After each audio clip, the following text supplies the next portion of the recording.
Con más de 30 años de trayectoria, Emma Sanders ha dedicado su carrera a traducir los complejos lenguajes de la física en experiencias inmersivas y profundamente humanas.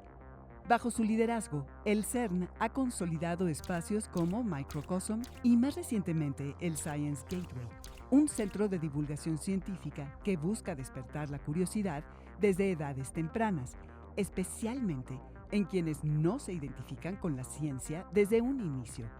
Pero su labor no se queda allí. También es coautora de Voyage to the Heart of Matter, un libro desplegable que representa tridimensionalmente el experimento Atlas, uno de los más emblemáticos del gran colisionador de hadrones. Una obra que, a través del diseño visual y la ingeniería de papel, convierte la física de partículas en una experiencia lúdica y educativa para todas las edades. Emma Sanders no solo comunica ciencia, también la protege. Fue quien impulsó el programa de conservación del patrimonio científico en el CERN, asegurando que objetos, documentos y relatos históricos no solo se archiven, sino que cobren vida como recursos educativos y culturales. Además, colabora activamente con redes museísticas en Francia y Suiza, donde asesora a instituciones en el diseño de exposiciones y estrategias de comunicación científica. Su visión ha influido en cómo se presentan los contenidos científicos en distintos contextos culturales, y uno de sus mayores aportes ha sido en el ámbito de la inclusión. Ha trabajado para que las exposiciones del CERN sean accesibles para personas con discapacidad visual, incorporando elementos táctiles y recursos multidimensionales que enriquecen la experiencia para todos los visitantes. Bienvenidos y bienvenidas a la nueva temporada de Pensadores Contemporáneos. El día de hoy estaremos platicando con la doctora Emma Sanders del CERN.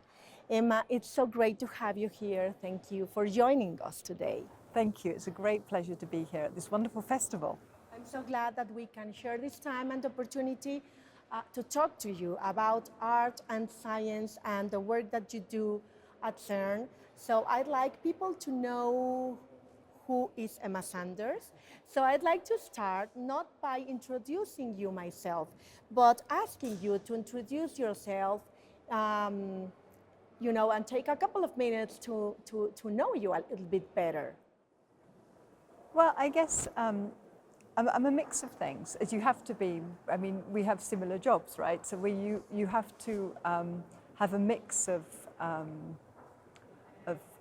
backgrounds and things that you enjoy. And I think in my case, the science has always been there, but also a certain creative side has also always been there. So I started off studying radio astronomy. Yes. And studying, in fact, the explosions of stars called supernovae. And then I worked some time in communications. I was a radio science journalist for a while. I worked on Science Week in the UK, which was an activity bringing scientists out of their labs and into the public arena for a week a year. Public outreach. Yes, exactly. And as far as I understand, you didn't just work there. You were one of the main scientists that really wanted it to happen, right? The National Science, well, actually, no, because it was my first job. Working on Science Week. So I graduated, I had my master's degree in radio astronomy, and it was just when the field of science communication was sort of becoming more professional, and there were courses in science communication that were starting up, master's degrees, and I hesitated. Did I want to go back and do another master's in science communication, or did I want to start working? And I decided I'd like to start and actually get my hands onto something concrete. So I wrote to lots of people and I said, I'll come and work for you for free. I'd like to just learn. And it was exactly the time when the first Science Week was starting out. So I was given the job to coordinate all of the interactions with the different universities across the country that were organising activities. So I didn't come up with the idea, but I was very quickly in the middle of the action. Yes, in the middle of the action. Yeah, exactly. And that was wonderful because it showed me the diversity of different ways of communicating science, and it also really gave me a feel for how important it is to get out of the lab and into the community, which is something which I think, this notion of going to people who aren't coming to you is something that is super important. Absolutely, and I am sure that this kind of experience really came in handy because Emma Sanders is the head of exhibitions at CERN. Knowing different kinds of public and visitors and engaging communities and bringing them into science. Well, I'm sure that all your experience in the UK really was very important, but also you are a science writer because you've done this pop-up book. Please tell us a little bit about it. I like to think of it as an exhibition in a book, because of course a pop-up book is in 3 dimensions, right? Yes. So it's telling the story of CERN and one of the experiments at CERN. So CERN, the largest piece of scientific equipment that we have is the Large Hadron Collider, which is a 27-kilometer particle accelerator, which is 100 meters below ground. And so, of course, the first double spread of the book, you are taken straight. It's between the Jura Mountains and the Alps. And it's you can see with a pop-up book, because you can see the surface of the Earth, but you could also look underground because you have the 3 dimensions. And inside we accelerate protons, which are simply the nucleus of hydrogen atoms, the simplest of atoms. And we accelerate them up to the speed of light, very nearly to the speed of light, in one direction. We do the same thing in another direction, and we bring them into collision at 4 points around the ring, and that's where we have our experiments. And these collisions, they take you back to the first instance of the universe in a very, very small space. So we are creating collisions of very, very high energy. And when we study what comes out of those collisions, we learn about our universe, which then connects a little bit to what I was doing earlier, because our particles come from stars. Yes. Originally, and was sort of ejected out into space in supernova explosions. If you go back further in time, the universe was a superparticles, and that's what the CERN is studying. Yes. So in the pop-up book, we've recreated the equipment at CERN, the experiments that we use to study matter, and also the last page, which is my favorite page, is what connects all of that. So that brings together the soup of particles, the way that it evolved in the early universe, the first stars forming, and then the universe that we see today in the night sky when we look out. Emma, listening to you, there is something that I consider very important, and I'd like to talk a little bit about it, and it is creativity, right? Why? Because if you have to design such huge experiment as a Large Hadron Collider, or you are writing a book, or you are doing scientific demonstrations, or you are developing a new exhibition for CERN, you have to keep your mind open, you have to keep in mind several types of visitors, and creativity to me is kind of in the middle of everything, to gather information and to invent new ways to connect with and engage with people. So can you tell us a little bit about creativity in your mind and in your daily work? Well, I think it's super important in our jobs, right? I mean, we both in how we do what we do in the exhibitions, but also we want to spark that little spark of creativity and curiosity in our visitors as well. And it's one of the reasons that in one of our exhibition spaces, we had artists working with scientists, because of course that's again two two professions that I know. super need creativity in But their work. now, please tell me, let me stop you there. How does this works? You know, because artists, they have a mindset and maybe some tasks and ideas, but of course the scientific community also has some ideas that maybe won't mix at first. And is it your job to make the recipe work? How do you do that? Well, actually, surprisingly, they quickly, as you say in French, the sauce takes. You know, it's very naturally. So at CERN we have a residency program, which is run by the Arts at CERN program, that's run for the last 10 years. And we've welcomed artists coming to the lab for different periods of time, but sometimes quite lengthy periods of time where they're really immersed in the life of the lab. And at first, we curate who they meet according to their interests, but then it takes its own path quite quickly, and connections form. For the Science Gateway exhibition, we chose to work with artists for the exhibition area that we call Exploring the Unknown. So Exploring the Unknown examines some of the big mysteries that we have in physics today, around, for example, dark matter that we can't observe, but we know it's there because we see its influence on stars and galaxies. Around space-time, are there extra dimensions that would help us understand gravity better? Around also the void, so the emptiness. There's nothing can be really completely empty, because even if you pump all the air out of a space, there are still particles appearing and disappearing because of quantum mechanics. Of course, yes. So these are topics that are extremely interesting both to artists and to scientists. And we brought into contact through several discussions artists and theoretical physicists around these topics. And actually, all I had to do was sit back and listen, and it was wonderful. You know, it really. This is the great thing about the job, right? Yes. You're discovering all the time. It's working in our field. You're constantly learning, and you're putting people together.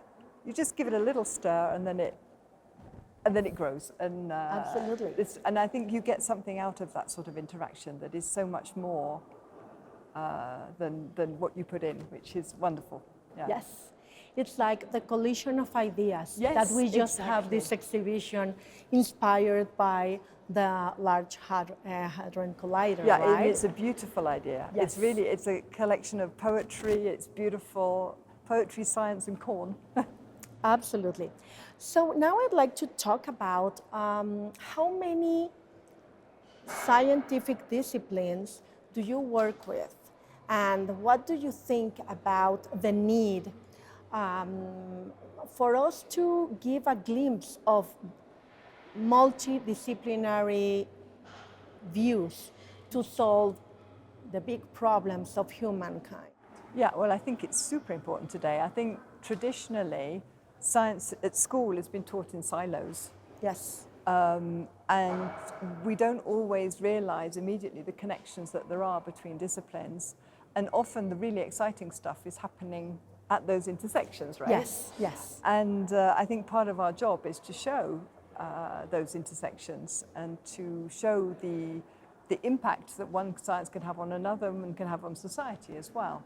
At CERN, in fact, the physicists come from universities around the world. We have over 100 different nationalities working at CERN, which is one of the extraordinary things about being there.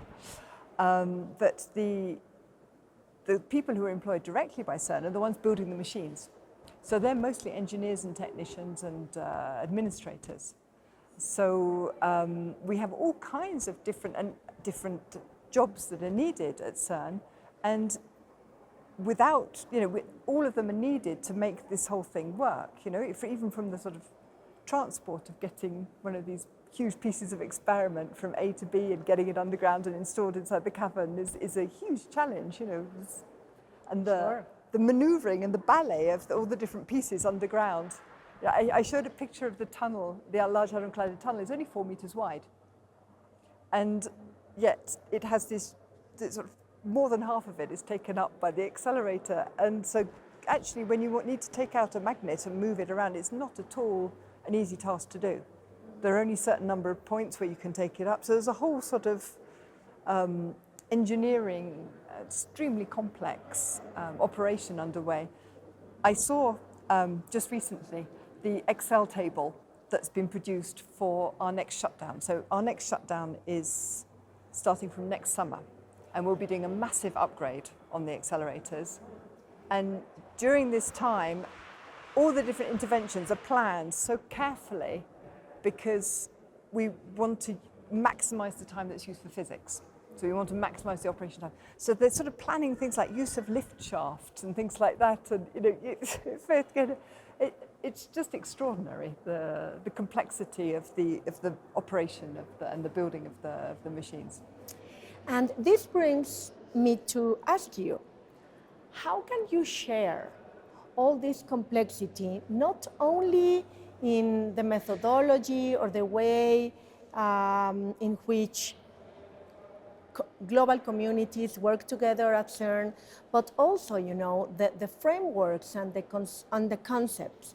Because at CERN, as we from the outside, when we think about CERN, what we think about is the frontiers of science, You are really working with the breakthroughs, right?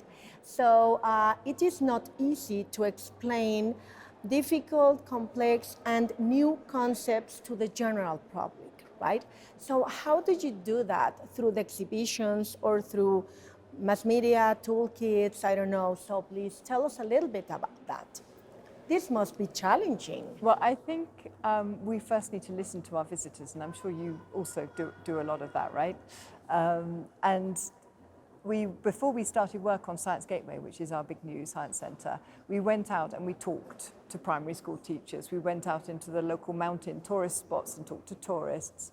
And we tested ideas all the way through. We've brought ideas and we've listened, and we've listened to people's questions about CERN. And we've fed that into the work on what the exhibits are going to be and what the exhibitions are going to be. Another important thing, I think, is to use different, approach things from different angles. And that's one of the really interesting things with working with artists. The big questions in physics, as you say, it's, quantum physics is not necessarily what you would imagine wanting to spend your Sunday afternoon on. So, but going to an art yes. gallery might be. And so that way we hope to connect with a broader audience, yeah, which is so important, because if you don't have that connection to science, which is something you alluded to at the beginning, if you don't have that connection to science in your private life, if you don't have it through visiting science museums like yours, then you can't necessarily imagine that science might be for you. So, and this is this notion of science capital, which... Exactly. Exactly. Please tell us a little bit about that. Not only, sometimes you got there by chance, you got there because you have a good teacher, a very good role model that you really admire. So let's talk a little bit about not only science capital, but the lack of science capital and what it means to future generations. Are you worried? What do you see at CERN? What do you think about that? Well, I think for future generations, I think science is missing out.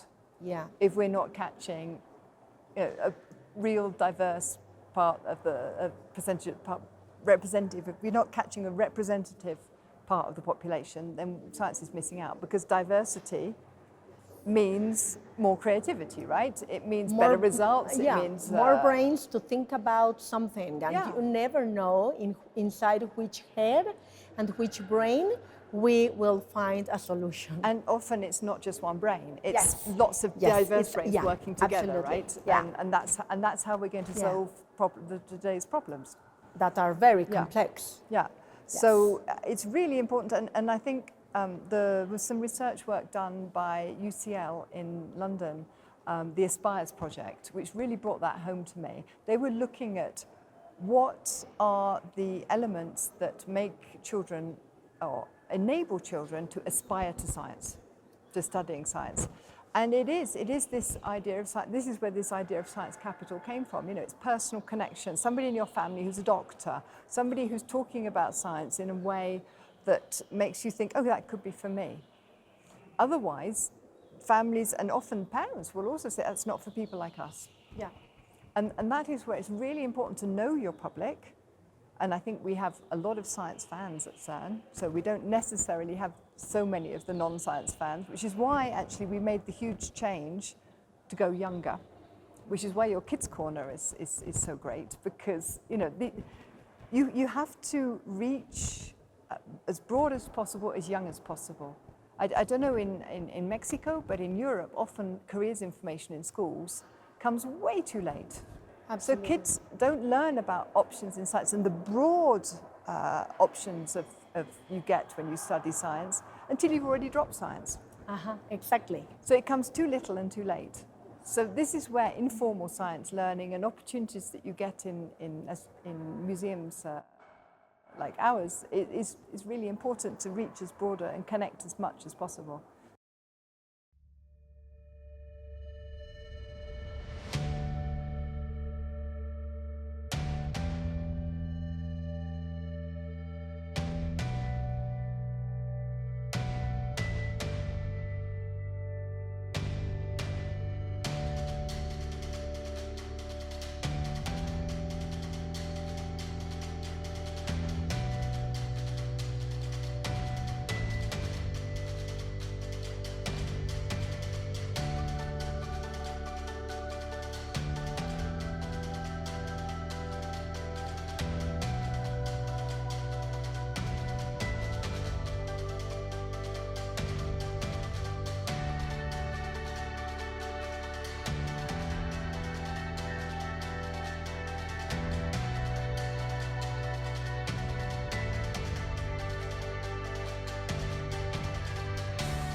El CERN, Organización Europea para la Investigación Nuclear, es uno de los centros de investigación científica más importantes del mundo.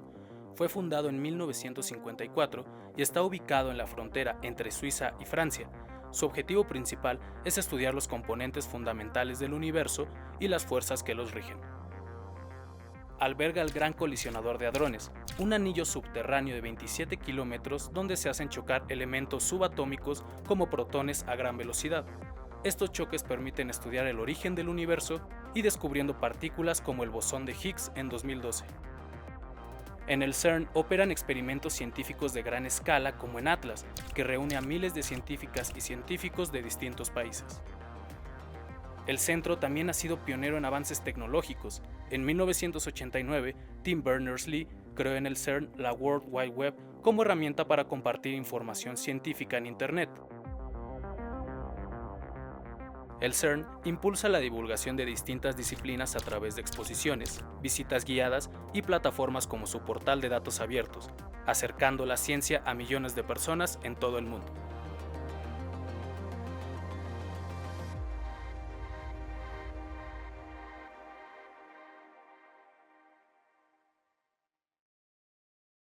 Emma, in your case, you were saying that usually you get into science because you know someone. What about you? Now that's a very good question. It's a very nice question because it allows me to tell a story about museums again. Oh, good. Because I think there are two things. Now, I have to say my father was a physicist. So there was absolutely a science capital connection there straight away. Yes. But secondly, one of my strongest memories of first connections to science as a child was I visited a science centre at the site of a research laboratory. And it was a very old-fashioned science centre with lots of boards and text and photos stuck on them.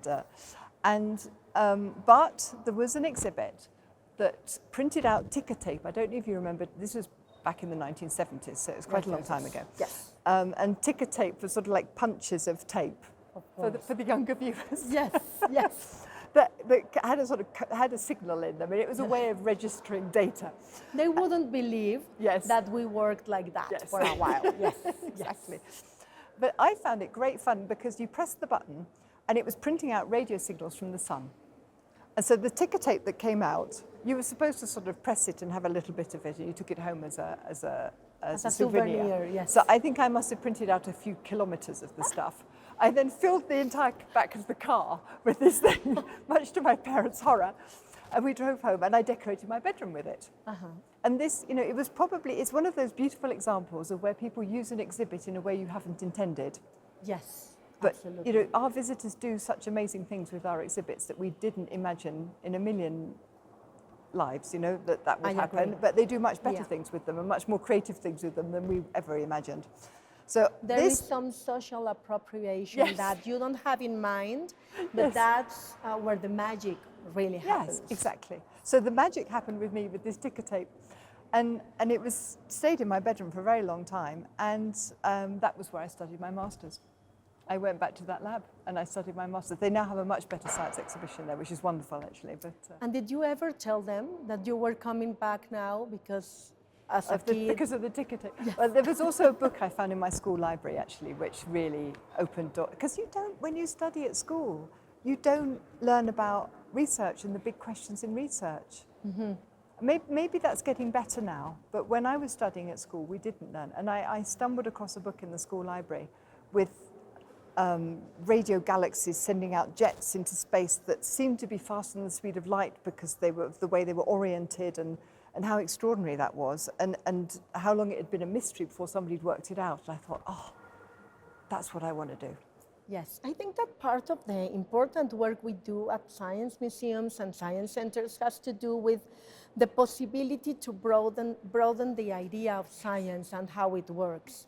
Because usually at school, you have to learn the concepts and pass the exam. Exactly. And actually, that is not, I won't say that it's not science, but it's not the fun part, it's the not creative what you do part. on your everyday when you are a scientist, It is not what you do when you are a have scientist. books that you look at for the equations. You don't have to remember them all. Exactly. I'm an astronomer, and sometimes people say to me, "What's that on the sky?" And I'm not very good at that. We had computers for that. I don't know. Exactly. Let me download an app. Yes, exactly. I'll tell you in a couple of But minutes. I think humanizing the science is what then, people are listening and thinking, she was an astronomer and she didn't know where things were on the sky. Of course, there are many astronomers that do. I mean, probably most astronomers know where things are on the sky. But you can be an astronomer without knowing where things are on the sky. And I think this is where, in our exhibitions, we also need to think about how we portray scientists. Yes. And how we portray scientists as people. Let's and talk a a little diverse. You have a very powerful idea here. Please, let's talk a little bit about this, because my question would be, how? How do you do it at CERN? Well, we certainly are very careful with who we pick to be in our audiovisual content. Yes. And we do this 5 times over because we have 5 different languages, because language is also important. So we have 5 different languages, and each language, we have people who speak in that language. We're not subtitling, because that human connection is so important. A lot of museums use professional communicators or actors to portray the role of scientists, and we thought about that. And in some cases, the explanations can be better if you do it that way. You script it, and you get a... They learn the script. Yeah, and it's like a play. Exactly. Right? Okay, yes. But we found when we've tried that working with actual scientists, you immediately feel the passion, you feel the emotions when they're talking about what they're doing, and that is so much more important than a script. It's the human connection, not just talking about science. Good, I like that. And there are also lots of visual clues to their personality and to their. We have a waiting screen, so before people choose their topic, they see the person on the screen. Scratching their head or saying, "Oh, come here," or and the personality. One guy was dancing, and the personality comes across. And sometimes you see children just watching the loop. Yes. Of the they scientists. They are not looking for an answer, but they are watching the scientists move around, and that's And there's a human connection, and I think that's super important. We also have, and this is where being on the site of a research lab is so great, we have our guides are principally researchers working at CERN, so they can talk about what they do.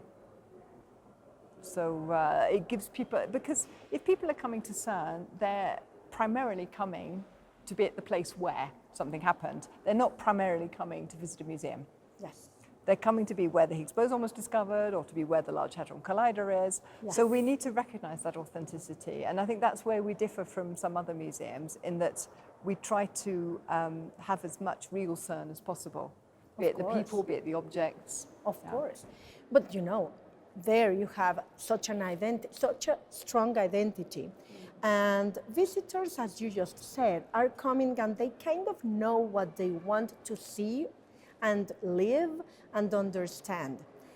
How do you expand what they think they need in order to give them a little bit more? Well, this is where we need to surprise, huh? Exactly. And this is where things like the arts connection is so interesting.